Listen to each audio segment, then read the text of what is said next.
I've earned some street cred on this topic. I'ma say my piece and sit in the tropics. Love is love, lust is lust. Sometimes hard to see what is what. Do what you want, nothing is wrong between consenting adults. There's no agenda for... Well, hello and welcome to I Love Gay today. And we are with my friend I haven't seen forever, Paul Robert. How are you, Paul? Matt, it is so good to see you. It's been too long. I think it's been almost 11 years since Yes. we were last in the flesh together. So thank you so much for having me on the show. I'm doing very well. How about you? Doing great. And for anybody who doesn't know, this is I like to call it Valentine's Day week. So we are celebrating love and positive feelings for our fellow man. And I couldn't think of a better theme for this week. Absolutely. I think that's why we do our creativity, whether it's Yeah. a show, whether it's a podcast, whether it's music. I think it's all about spreading love. So, what a fitting week to do it on Valentine's Day week. I agree completely. And yeah, because when you and I met, you were much more in the business world, and I think we were at an LGBT travel convention that was going on in Madrid.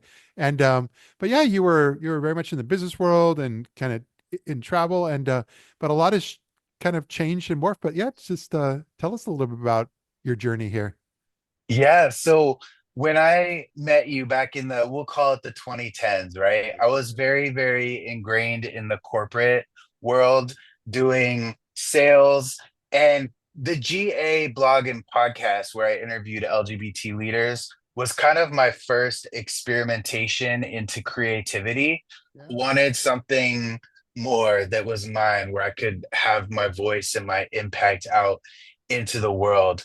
And so I was kind of trying to do both of those things for a long time, the creativity and then also the podcast and the blog.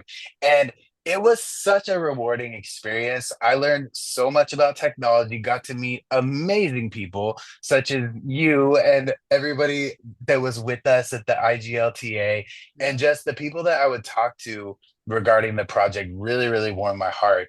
And sort of got burnt out. I lost a little bit of momentum later on, a few years later, and I started to write songs. Yeah. And a trip up.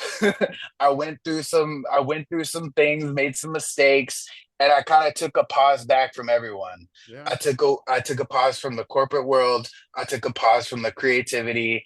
I started to do some sales in insurance, and I basically slept through the pandemic, I would call it. Yeah. Yeah. Everybody was inside. We had to social distance. Everybody was at home.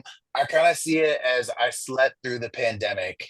But then, as we were coming out of the pandemic, I would say I really started to awaken and really take stock of what it was that I wanted to do for real. And when I was living in Colorado, I got some more time to do that and accelerate that awakening process. So it led me to music, and it's been quite a journey. I bet. But you're in Los Angeles now, right? Yes, yes, I am in Los Angeles. So I was originally born and raised in the Bay Area. Yeah. I spent some time in Colorado. Now I'm in Los Angeles. I'm not new to Southern California. I actually attended San Diego State for four Yeah. years, Yeah. just a little bit south of here. So, anywhere in California feels like home to me. And I'm blessed to be here in LA. It was, my heart goes out to everyone that was affected by the fires. That Yeah. was a Yeah. real thing. I could smell the smoke all the way down here, and I was not even affected. Like, I have nothing to complain about. But my heart goes out to everyone that was affected by all that. But basically, I came to LA and I wrote my new project while I was staying in a motel in Compton, looking for a permanent place to live. Yeah. And then I recorded the actual songs in downtown Los Angeles. And now I'm kind of in Long Beach working on the promotion, the videos, the rollouts, any type of marketing that we're doing along with the project. So it's not easy, but it's a lot of fun. As a side note, before we talk about your music, I wanted to point out that since I'm from that area as well, Uh, there's a really great LGBT chamber there in Long Beach, and if you I don't know if you've gotten to meet or know any of those folks, but they're just a great group. So if you're looking for an introduction or would like to go to like one of their networking events, just let me know. I'd love to hook you up. Absolutely. I will follow up with you. You know what is funny, Matt? So a few weeks ago, actually decided to go to the LGBT Center. I was going to talk to them. I was going to see what groups were going on, just talk to the people, and Yeah. engage with the community. And what happened was they were actually closed because it was during the fires. And so Okay. they were closed. So I know they're back open now. I should probably stop by, but maybe I'll hit you up for an introduction before I go in. That would be wonderful. Absolutely. But yeah, you've got a new single that had just come out last month and called Smashed Up. And it seems very Yes, appropriate and not only as a great LGBTQ theme, but very appropriate for these times. absolutely. So I wrote the song last summer, and my whole premise of the song was that labels can tend to limit us more than they can empower us. So Yeah. my whole thing is like, I love everyone, but I'm smashing up the labels, whether it's sexuality or sometimes even race. We get so categorized into these labels, Yeah. and there's a reason why they exist, but I think looking forward, we need to smash them up. And so when the new administration came in after the election, I was not the happiest camper, but it is what it is. And we are all in this together. So Yeah. we move forward together. And so, but I did decide to move that single up on the release schedule just because there is the possibility that rights can be taken away from the LGBT community. It's a very real possibility. So I wanted to bring that to light and say that we need to drop the labels and the separations and all kind of come together to fight for equality for everyone, is Yeah. my perspective on it. So yeah, I got a cool melody with it and I got some good feedback on it. And that's one of the singles that is most near and dear to my heart. The whole project that I'm doing is called Love Different. Okay. And I think that that is a way of loving different. It's not that I'm preaching anybody how to act or what to say, but it's just kind of thought provoking. And I think it has a fun, catchy vibe as well. Yeah. But also I noticed, yeah, so Smash Up is part of a larger album, right? And then, but because I noticed you have another song, Tap In, It's You, that you just had a video for and stuff. So you're kind of keeping it coming out there. Yeah, so actually, I was gonna do a big project and release it as an album, but I talked to some consultants and some people in the industry, and they're like, don't fucking do that. Is it okay if I curse?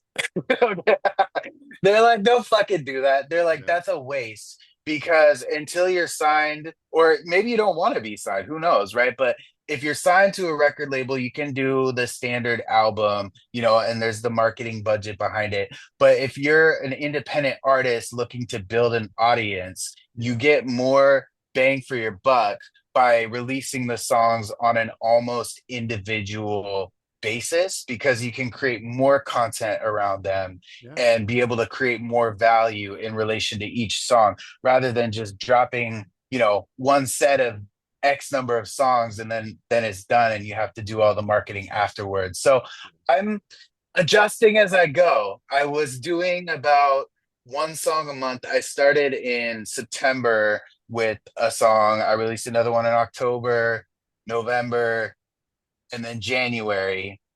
And now I'm accelerating the pace, but I might pause a little bit.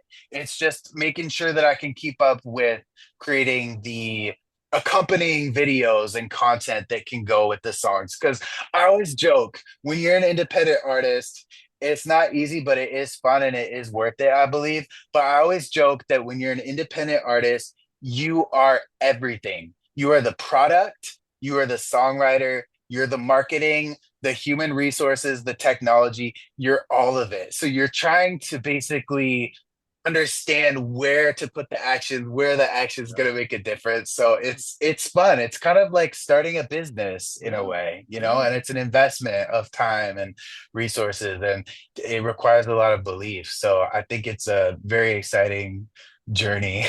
Well, no, but you're doing the right steps. I noticed that you're on all of them, Spotify, Apple Music, and so forth, Amazon. So it looks like you've done the right work as far as really making sure that you've got your bases covered. Oh, thank you. Yeah, it was a learning process just to understand how to get into all those stores, right? Like Yeah. all of it takes time. So yeah, it's a message of love. I really enjoyed doing it. When I started 2 years ago, really diving into it, I was pretty bad. I was a pretty bad songwriter. My vocals were not the best quality. I wasn't working with the best equipment. I hadn't grown my skill set yet. So it really was not up to par. Yeah. And I never would say like I'm better than anyone else. I'm just being me, but I've grown my own skill set to elevate the quality of the recordings to a better level. So yeah, it's a work in progress always. Well, it's wintertime now this year. Do you have any plans taking these songs out there on the road? Are you performing anywhere and going to Pride? Um, there is this one hotel that I might be doing a set at. I'm talking to a couple of people about setting that up.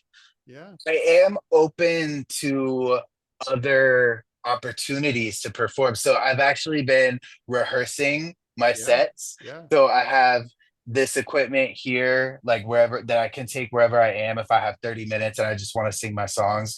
Or I also rented a recording studio in Long Beach to test the microphone. Because basically, what happened was when I was still in Colorado, I did an open mic night and it was okay. But my Yeah. vocals, I'm going to keep it real with you. My vocals were not up to par. Yeah. But the reason for that was partly because I had never sang on a microphone like where I wasn't monitored in my ear before. Like it was just me, the microphone, and the speakers to the crowd. So it was like I hadn't rehearsed. So yes, I absolutely am looking forward to in the future, hopefully Yeah. sooner rather than later, being able to do that. And so I got a little more rehearsing to do, got to get my songs rolled out, but absolutely want We, to do that. we That's got to really get you cool. into Long Beach Pride. You need to be on the stage. Yeah, oh, I would love that. Yeah. Yeah. I love all Yeah. this. But mostly, I'm just really glad that, 'cause, like we both said, we haven't seen each other in years. And it's just been a great opportunity, not only to kind of reconnect, but kind of for you to be able to kind of share a bit of your story with the world out there. And so I'm really glad we were able to get Absolutely. together this way. Me too. And I really, really appreciate the opportunity to Thank you. you are always good energy, always good to spend time with, and just you taking your time out of the day to give me this opportunity and be able to talk with you and your fans. I'm very grateful. Well, thank you. Well, most important, I look forward to seeing you again very soon. Absolutely. You too, Matt. All right. Take care now. Take care. So good, coming back again.